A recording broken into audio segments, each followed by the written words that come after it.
अतुल लोंडे पाटिल, पहले आप ही बताइए, आप क्या कर रहे थे अभी तक? अगर आपकी पार्टी में बीजेपी के बी टीम के तौर पे नेता काम कर रहे हैं तो आप, और आइडेंटिफाई कर लिया आपने, पहचान लिया, तो अभी तक निकाला क्यों नहीं?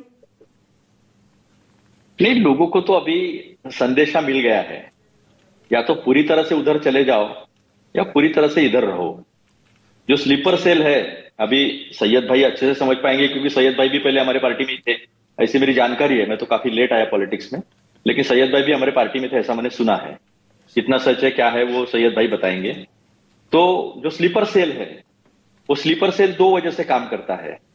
एक तो पैसा मिलता है, ये एक क्लास होगा, और दूसरा एक क्लास है जो ईडी, इनकम टैक्स, सीबीआई के डर से काम करता है, और फिर उसका काम खत्म होने के बाद या तो उसको फेंक दिया जाता है या पार्टी में लेके डिब्बे में बंद कर दिया जाता है।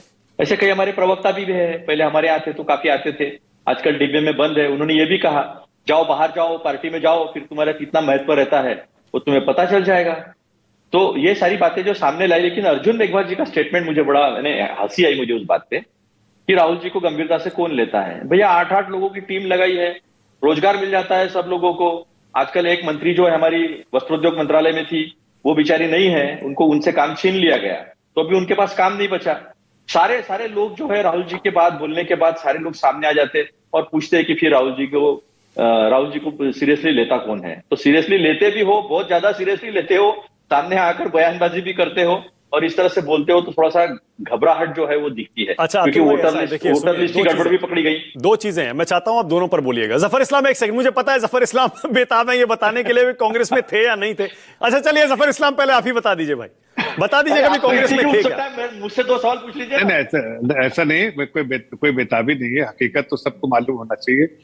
अतुल भाई शायद लेट आए हैं इसलिए मालूम नहीं। मैं अपनी नौकरी छोड़ने के बाद बैंक से पहली पार्टी जो ज्वाइन किया, वो नौकरी छोड़ने के बाद बीजेपी ज्वाइन किया, और बीजेपी ज्वाइन करने के लिए ही छोड़ा पार्टी में। ये शायद आपकी जानकारी के लिए बता दूं। कुछ लोग गलत ऐसा उड़ा देते हैं। हाँ। आपके पार्टी से 1-2 लोगों ने कहा, बाद में उन्होंने मुझे सॉरी करके भी कहा, लेकिन ये बात भी सच्ची है। यो भी बताता हूँ कि मैं जब जॉब में था, जब मैं बैंक में था, उस वक्त आपके वॉर रूम को मैं समझने के लिए 2 हफ्ते की छुट्टी लेकर मैं आपके वॉर रूम में गया था समझने के लिए।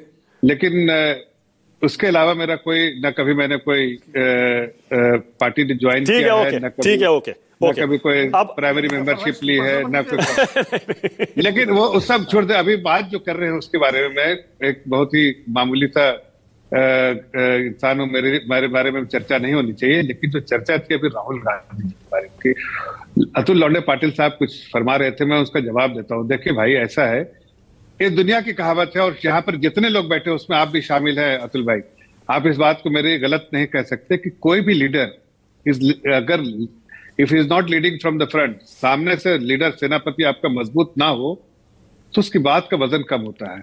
अब आप जहां तक राहुल गांधी जी की बात है, वो इतनी बार हार चुके हैं।